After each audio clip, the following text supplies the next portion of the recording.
In the last episode, we discussed physician-assisted suicide and euthanasia. In today's episode, we're going to explore arguments on both sides of these moral issues. To learn more, join me for today's episode of All Things Apostolic.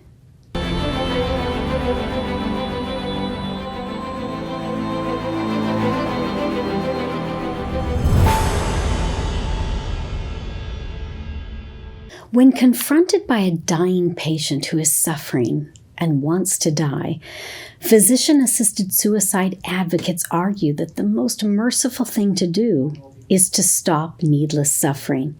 After all, they argue, one of the principal aims of medicine is the alleviation of suffering. Further, they argue that we usually have no hesitation about relieving the suffering of animals when they're approaching death. Of course, the obvious response to this latter argument is that human beings are not animals. We are made in the image of God, so we don't treat people the same as we treat animals. Although, on a side note, I have to tell you really briefly an interesting story. One night years ago, I was out to dinner in San Francisco with a group of coworkers, and after dinner, we were walking around the city, and we saw where a group of people had set up a display of chickens in cramped cages. The people were arguing for chickens to have better living conditions. Interestingly, when they were asked about their stance on abortion, they admitted that they were in favor of it. So they were protesting the living conditions of chickens in factories, but thought it was okay to dismember innocent human beings growing in the womb. Now, I love animals and I take good care of my pets and livestock, but something is broken morally when we value the life of a chicken more than the life of a human being. To the argument that physician-assisted suicide and euthanasia are needed to alleviate suffering, one response is that many doctors and other medical professionals argue that the pain of most patients can be adequately managed. They don't believe that physician-assisted suicide or euthanasia are necessary to fulfill the goal of medicine, which is to provide relief from suffering. Studies regarding end-of-life pain note that most pain in advanced illness can be relieved with optimal palliative care. I don't want to minimize pain and suffering at the end of life. I've witnessed it firsthand. But pain relief, even complete pain control, can often be achieved with a majority of patients. And in cases in which the pain is particularly difficult to control, there are other options, such as putting the person into an unconscious state before they die. Additionally, if the amount of pain relief necessary to control pain slows down the patient's heartbeat or breathing, it is morally justifiable under what is called the law of double effect to prescribe a sufficient dosage of medication to relieve the pain, even if one of the possible side effects is hastening but not causing the death of the patient. I experienced this firsthand with my husband when he was dying from ALS. In the final week of his life, he was really in a lot of pain, so the doctor prescribed a particular muscle relaxant medication. What I didn't realize was how compromised my husband's lungs already were. He couldn't talk and he could hardly swallow, but he seemed to be breathing okay.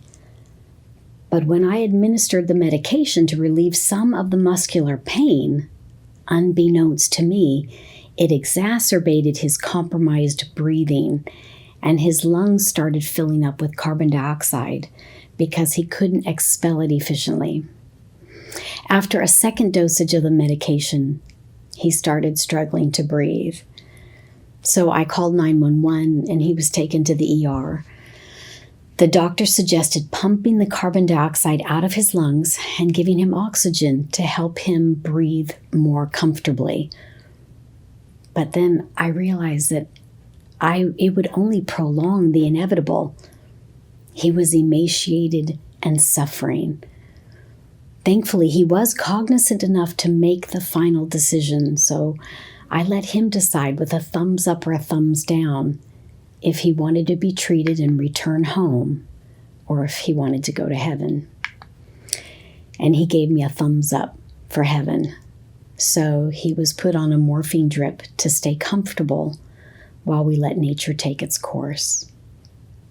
The medicine prescribed by the doctor and administered by me didn't cause my husband to die. He died from the complications of ALS, but the medicine inadvertently hastened his death at the end. And I believe it was the mercy of God sparing him from more suffering.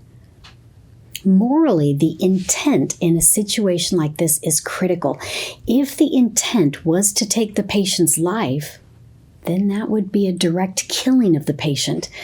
But if the intent is pain relief and the patient's death is hastened but not caused by the medication, that is a very different situation. It's interesting that evidence from the Netherlands and from the state of Oregon suggests that fear of pain is not the primary motive for requesting physician-assisted suicide. It used to be in many U.S. states and in parts of Europe that physician-assisted suicide was only allowed if a patient was in unrelievable pain. But in many places, that is no longer a criterion. In addition, studies show that the connection between depression and the request for physician-assisted suicide is more significant than previously thought. In fact, one particular study showed that the main motivation for requesting physician-assisted suicide was depression, not a poor medical diagnosis or prognosis. In recent years, the primary argument for legalizing physician-assisted suicide is personal autonomy. Proponents insist that there is a fundamental right to die.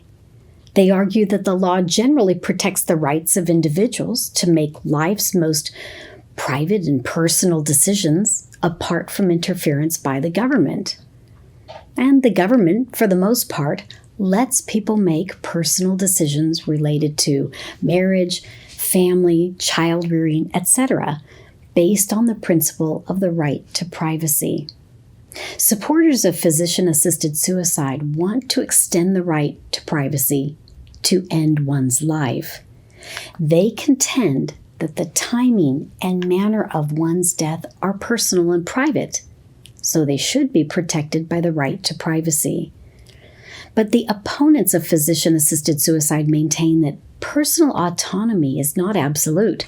There are things one cannot morally do to one's body, such as put illegal drugs into it or use it for prostitution. Further, when there has been a conflict of autonomy versus the rights of others usually take precedence, especially if having autonomy can cause harm to others. Opponents of physician-assisted suicide and euthanasia argue that opening the door to them begins a slippery slope. Data from the Dutch experience of euthanasia strongly suggest that terminally ill people are being administered euthanasia without their consent. Some proponents of physician-assisted suicide and euthanasia agree that non-voluntary euthanasia is clearly immoral, and it should not be done without the consent of the terminally ill patient. But some proponents maintain that consent is not always necessary, and that non-consensual euthanasia could be morally acceptable for those for whom we would presume consent, or if they cannot enjoy a quality of life at a particular threshold, or if they are severely cognitively impaired. In response to this position, there is a very valid concern that if physician-assisted suicide and euthanasia are legalized, that there will be irresistible pressure to pursue non-consensual euthanasia. So legalizing it could pose a threat. While some people could exercise their autonomy, others could be harmed. and the potential harm should override the right to privacy and personal liberty. Another way to respond to the argument from personal autonomy is to insist that if the right to die is grounded in personal autonomy, then it is a universal right. The argument goes that if everyone has autonomy over these key personal decisions, then everyone has the right to determine the timing and manner of one's death. So the right to die with physician-assisted suicide can't be limited to the terminally ill. It must be available to everyone, regardless of age or illness. Do you see the direction this could go in? Proponents of physician-assisted suicide insist that it would be limited, and it should be limited. But one can argue that if it is allowed based on the principle of personal autonomy, then you can't limit who gets to utilize it. Also, the argument from autonomy is a problem when looking at it from a Christian worldview. In the Bible, a person's autonomy over his or her life is not absolute, like many in our culture take it to be. Our autonomy is limited because we belong to Jesus, and obedience to him is primary. Paul teaches that our bodies are not our own because they have been redeemed or bought by Jesus. Plus, as I've mentioned previously, the Bible is clear that the timing and manner of one's death belong to God alone. God is sovereign over all of life, and he is the one who appoints the time to be born and the time to die for each one of us. This long-standing part of Christian tradition played a role in the U.S. Supreme Court's decision not to recognize a constitutionally protected right to die. Because in American history, there is a long tradition against suicide. One question that arises is whether or not physician-assisted suicide and euthanasia involve literally killing a person. It's similar to the argument for abortion that is based on not viewing the fetus as a person. Some proponents of physician-assisted suicide and euthanasia distinguish between being alive, your biological or physiological life, and having a life, what they refer to as your biographical life. In other words, what they would define as a meaningful life. This is a dangerous distinction by saying that some people are human beings, but not really a person. They're alive, but they are so ill or so impaired that it could be said that the person's life is gone. Some view the unborn this way. Others view certain types of severely disabled newborns as human beings, but not persons. Some argue that terminally ill elderly people are so debilitated or demented that they cannot reasonably be called persons. It's common to view patients who are in an irreversible coma or a permanent vegetative state in this way, merely as bodies with physiological function but with no life. In these cases, physician-assisted suicide and euthanasia proponents insist that they're not killing a person, so they're not breaking the sixth commandment against killing. They believe that the person is, in a sense, already dead, since their biographical life has no more meaning. So they are ending only the physiological or biological functioning of the body. Of course, we would reject this distinction between being alive and having a life. A human being has an essence. Personhood is not lost just because the ability to exercise some capacities has been lost. Losing the function is not the same as losing the essence. If a person takes the pro-physician-assisted suicide argument to its logical conclusion, meaning if it's true that having a life is what gives life its value, and if only a body remains when the biographical life is gone, then would it be justifiable to strip that person of all of their rights? Could we conduct experiments on them? Could we harvest their organs without their permission? If the essentials of one's life and one's rights are tied up with biographical life and that's lost, how would you prevent abusive scenarios? What might be the social consequences of physician-assisted suicide and euthanasia? Supporters believe that when it's done at a patient's request, it's a win-win situation. The patient's suffering is ended, the high cost of expensive terminal medical care is avoided, the family can grieve appropriately and then get on with their lives, and the medical staff can avoid the stress and anxiety of a long, drawn-out dying process. Additionally, they argue on a societal level, physician-assisted suicide could save the healthcare system some money. But opponents argue that there are undesirable social consequences that will result if physician-assisted suicide and euthanasia are legalized. First, it could lead to non-voluntary aid in dying. A person may feel pressured to end their life not because they're tired of living, but because of the financial or other pressures that it puts on family members. A lot of elderly or ill people feel guilty about the drain that they cause on their family's resources, and they don't know how to justify their continued existence. They may feel like they have a duty to die. And what about doing it without their consent? In the Netherlands, there is evidence that non-voluntary euthanasia is occurring at an alarming rate. Based on physicians' self-reporting, in as many as 25% of the cases of euthanasia, it is done without the person's consent. How would you stop the coercion or pressure?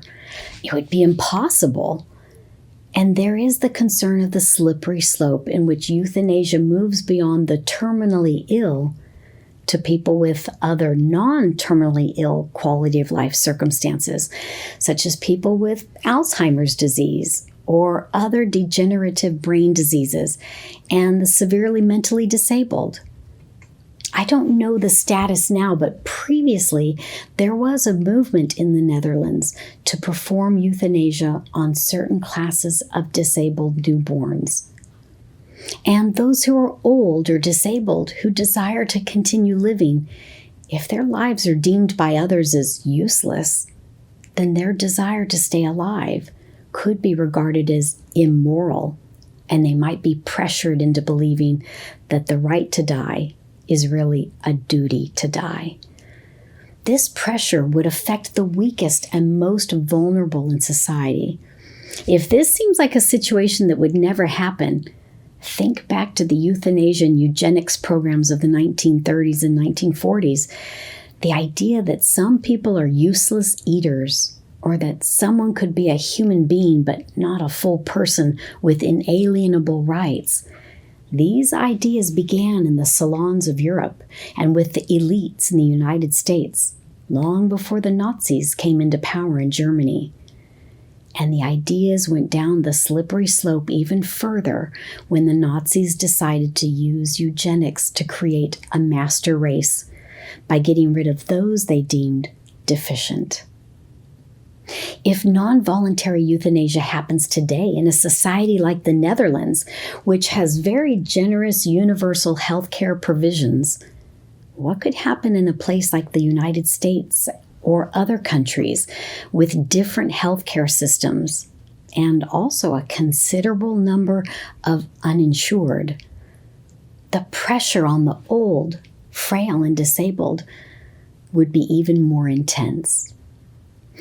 With more direct financial incentives governing healthcare, legislation could provide inducements to incentivize physician-assisted suicide and euthanasia.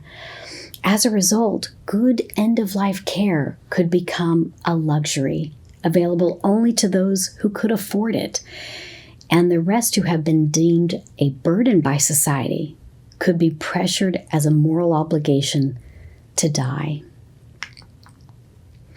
As the demographic shift puts increasing strain on healthcare systems around the world, end-of-life issues will continue to become more acute. We need to be careful about extremes on either end of the spectrum. As I talked about in a previous episode, we should be cautious about using scarce and very expensive medical resources on futile treatments, because there is more to the sanctity of life than simply postponing an imminent death. Not every sanctity of life principle demands that every patient receive the most aggressive treatment available, especially if the treatment is no longer helpful to the patient, or it's more burdensome than beneficial to the patient, or if it is no longer desired by the patient. Even though it is appropriate to utilize reasonable medical means to prolong life, death is a conquered enemy, so we don't have to resist it at all times and in every way possible. But we also have to be very concerned about the other extreme of believing that some people should die because they are a drain on society, or they're not even considered fully a person anymore because of age, illness, disability, or being incapacitated in some way. All of life is intrinsically valuable to God, irrespective of its quality, and the biblical commands against killing innocent people, even if it seems merciful, should be a warning against assisted suicide and euthanasia. Thank you for joining me for today's episode of All Things Apostolic, and until next time, take care and God bless.